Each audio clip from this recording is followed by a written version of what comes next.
Terima kasih sebelumnya untuk apa namanya yang sudah hadir dan yang belum nanti bisa melihat atau mendengarkan dari hasil kuliah siang hari ini, yaitu di mata kuliah IT Audit ya, di mata kuliah IT Audit. Jadi sebelumnya saya mohon maaf, kuliahnya harus dilaksanakan secara eh, offline ya, apa online ya, harusnya secara offline. Tapi karena ada suatu hal tadi, sudah saya sampaikan di grup, saya sampaikan secara online.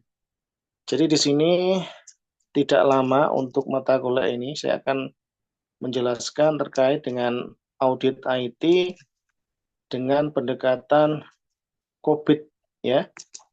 COVID versinya langsung tutup poin aja yaitu 2019. Kemudian ada lagi yang berkaitan dengan framework ya. Ya, atau juga di sini kaitannya dengan ISO ya, ISO atau frame atau ITIL versi berapa itu ya, ada versi berapa itu nanti kita bisa lihat. Ini ada beberapa hal yang nanti akan saya sampaikan. Mohon kerjasama dari teman-teman. Jadi di sini terkait dengan audit IT dengan menggunakan kerangka kerja COVID 2019, ini ada beberapa hal yang perlu kita perhatikan. Pertama, karena kita menggunakan COVID 2019, maka tentukan ruang lingkup audit. Itu yang penting sekali. Yaitu pertama domain COVID yang harus dilakukan atau diidentifikasi ya. Misalnya meliputi domain align, plan, and organize ya, atau disingkat dengan APO, atau juga dengan build, acquire, dan implement atau BAI ya. Ada juga yang DSS, Deliver Service Support, atau juga yang lainnya yaitu MEA, MEA ya, Monitor, Evaluate, dan Assess. Nah, ini contoh penggunaannya misalnya audit keamanan IT fokus pada Manage Security dan Service misalnya. Itu ada DSS 05 atau di Manage Security atau APO 13 ya. Ini perlu diperhatikan di dalam COVID 2019. Berikutnya adalah setelah kita menentukan ruang lingkup adalah gunakan goal cascade. Nah, ini untuk menyelaraskan tujuan bisnis dan IT. Nah, itu yang perlu dilakukan. Jadi kita memastikan bahwasanya audit ini terkait dengan tujuan organisasi, misalnya kepatuhan, keamanan data, atau ketersediaan layanan. Dan berikutnya adalah evaluasi proses dan capability level. Jadi di sini kita menggunakan COVID untuk proses assessment model. Jadi ini bisa mengukur maturity level di mana skalanya itu 0 sampai dengan 5 misalnya. Ya, misalnya untuk mencapai level 3, ini perlu ada proses-proses yang perlu dilakukan. Dan juga ada manajemen risiko, ManRisk ya. Apakah berkaitan dengan ISO 27001 seperti apa? Itu perlu kita perhatikan di dalam COVID itu sendiri. Dan contoh dari penerapan COVID ini misalnya kalau kita dengan menggunakan manajemen perubahan, itu juga ada. Atau kaitannya dengan infrastruktur pendukung sesuai dengan ISO 27001 atau dikenal dengan kontrol fisik ya kalau di dalam ISO yang sudah ada tadi. Berikutnya adalah standar ISO. Ini yang relevan untuk IT audit ini adalah ISO itu banyak sekali ya. Nah, tapi di sini yang lebih relevan itu adalah di ISO 27001 atau Information Security Management. Dan ini cocok dengan DSS 05 atau Managed Security Service di COVID. Jadi nanti teman-teman coba untuk bisa mengeksplor lebih lanjut. Kemudian adalah ada bagian dengan sistem acquisition. Ini juga kaitannya dengan ISO 27001. Kemudian juga ada ISO 20.000. Itu kaitannya dengan IT Service Management. Suara saya jelas ya? Mohon informasinya. Halo? Jelas, Pak, jelas. Ya, baik. Jadi itu penjelasan singkatnya. Jadi ada pendekatan COVID 2019, ISO 27001, ada juga ISO 20.000 atau dengan sebut dikenal dengan IT Service Management. Jadi nanti ini kaitannya dengan uh, Manage Operation atau DSS 001 ya, DSS 01 di COVID. Itu yang perlu diperhatikan. Ada juga ISO 22301 atau berkaitan dengan Business Continuity. Jadi ISO itu 22301 ini berkaitan dengan Business Continuity. Nah, ini biasanya dicocok untuk manage continuity ya, memanage keberlanjutan di dalam manajemen itu. Nah, kemudian bagaimana langkah-langkah audit dengan pendekatan ISO itu jelas. Pertama, kita harus melakukan gap analysis. Ya. Apa itu gap analysis? Yaitu kita membandingkan faktor organisasi dengan persyaratan ISO. Nah, ini yang kita gunakan untuk gap analysis. Nah, kemudian kita harus mendokumentasikan SLA atau Service Level Agreement sesuai dengan ISO 20.000. Nah, kemudian yang lainnya ini berkaitan dengan sertifikasi dan kepatuhan. Maksudnya adalah perusahaan itu sudah bersertifikasi ISO atau belum. Verifikasi apakah kontrol masih efektif atau tidak. Nah, itu perlu diperhatikan. Jadi kayak perusahaan-perusahaan besar itu ya di BRI, BNI atau bank-bank lain atau perusahaan lain itu yang sudah memiliki standar ISO itu berarti sudah lulus asesmen ya. Oke, berikutnya adalah best practice lain untuk manajemen layanan IT itu ada dikenal dengan ITIL ya. ITIL versi 4 ini berfokus pada manajemen layanan IT ya. Dan ini cocok untuk audit proses operasional IT. Dan area audit, kalau kita menggunakan pendekatan ITIL ini, kita lihat ini berkaitan dengan Service Desk and Incident Management. Nah, ini yang perlu diperhatikan. Dan di situ banyak hal yang dibahas, termasuk bagaimana memanage suatu perubahan.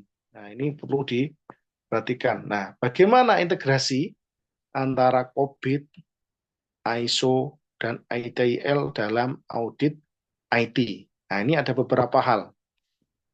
Ini yang menarik ya. Coba sebutkan tadi ada berapa yang saya bahas tadi? COVID-nya versi berapa? ISO yang berhubungan ada apa saja? Masih ingat tadi? Halo, Lailina? Halo Lailina? Tadi mendengarkan suara saya? Halo?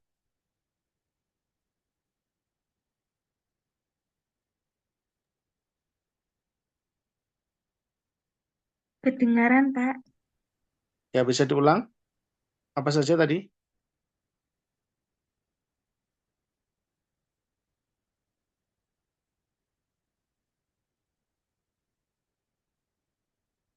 Halo? Nanti diputar lagi ya. Diputar lagi, nanti saya tunggu informasinya ya. Jadi berikutnya ini adalah ada integrasi COVID, ISO, dan ITL dalam audit IT. Mohon diperhatikan ya. Jadi nanti minta tolong yang merekam, nanti linknya di-share di grup aja. Jadi aspek audit ini ada beberapa hal dari governance IT atau tata kelola. Ini COVID 2019 ini yang berkaitan itu adalah APO 01 atau Manage IT Framework. Dengan kalau ISO itu berkaitan dengan ISO 38500 atau disebut dengan IT Governance. Sedangkan untuk ITL 4 belum ada, ya. Ya, ya. Jadi itu.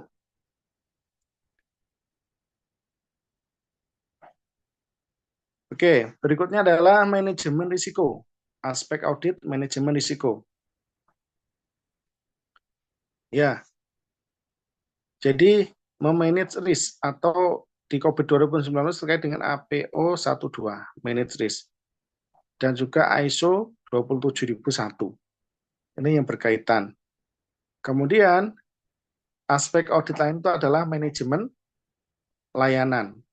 Nah, ini kalau berkaitan dengan COVID 2019 itu adalah DSS 01 atau Managed Operation. Dengan kalau ISO ini berkaitan dengan ISO 20.000, ini berkaitan dengan Service Delivery. Kalau ITIL 4, ya ini ada kaitannya. Service Desk, Incident Management. Ya, ini dari sisi integrasinya. Ya. Sedangkan kalau dari sisi keamanan IT, ini kaitannya dengan Managed Security, DSS 05. Kemudian kalau ISO ini kaitannya dengan ISO 27001. Kalau ITIL 4 ini tidak ada keamanan TI ini terkait. Dan yang terakhir, yang kelima, aspek auditnya adalah manajemen perubahan. Kalau dalam COVID 2019, kaitannya dengan manage change atau BAI 06. ISO belum ada. ITL 4 ini berkaitan dengan change enablement. Change enablement ya. Nah, kemudian ada langkah praktis untuk audit ini yang jelas, tadi sudah disebutkan, tentukan scope dan objektif, gunakan COVID untuk evaluasi proses, periksa kepatuhan ISO atau gap analysis, dan evaluasi proses ITIL atau service management, dan yang terakhir adalah membuat rekomendasi berdasarkan temuan. Ya, contohnya misalnya tingkatkan maturity change management dari level 2 ke level 3, itu contoh rekomendasi.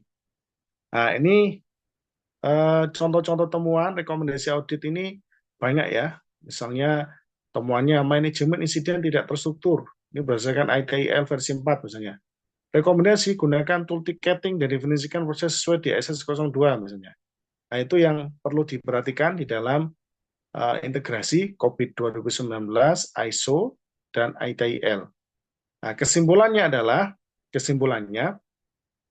COVID 2019 ini berkaitan dengan governance dan kontrol IT, sedangkan kalau ISO, standar kepatuhan, security, dan service.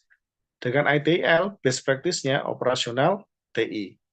Ini yang perlu Anda perhatikan. Jadi, uh, untuk yang hadir ya, ini saya lihat ini ada 8 ya, 8 Abdul Jabbar, Lina, Popi, Teguh, Ahmad Aurangzeb, Dava, Lailina, Intan Nuryanti. Karena sudah hadir, maka tidak perlu membuat resume karena sudah mendengarkan saya. Tapi yang belum, Abdul Jabbar, halo Abdul Jabbar, Pak, ya, bisa nggak hasil rekamannya langsung bisa di grup, di drive? ya di sini, Pak. Ya, oke. Yang tidak hadir, saya tunggu sampai jam, ini karena 3 SKS ya, sampai jam 3 sore. Kalau sampai jam 3 sore tidak mengumpulkan resume di grup ya, di grup WA dari materi yang saya sampaikan ini, maka saya anggap tidak masuk. Gitu ya, Abdul Jabbar ya. Iya, Bapak. Oke, jadi Abdul Jabbar masih ada waktu 15 menit lah untuk taruh di YouTube kalau bisa ya. YouTube-nya Abdul Jabbar. Halo? YouTube. Iya, Pak. Iya, Pak. Ya, jadi yang selain nama-nama yang saya screenshot ini, maka harus membuat resume. Saya di grup. Ya. Ada yang mau ditanyakan? Cukup ya? Cukup, Bapak. Terima kasih.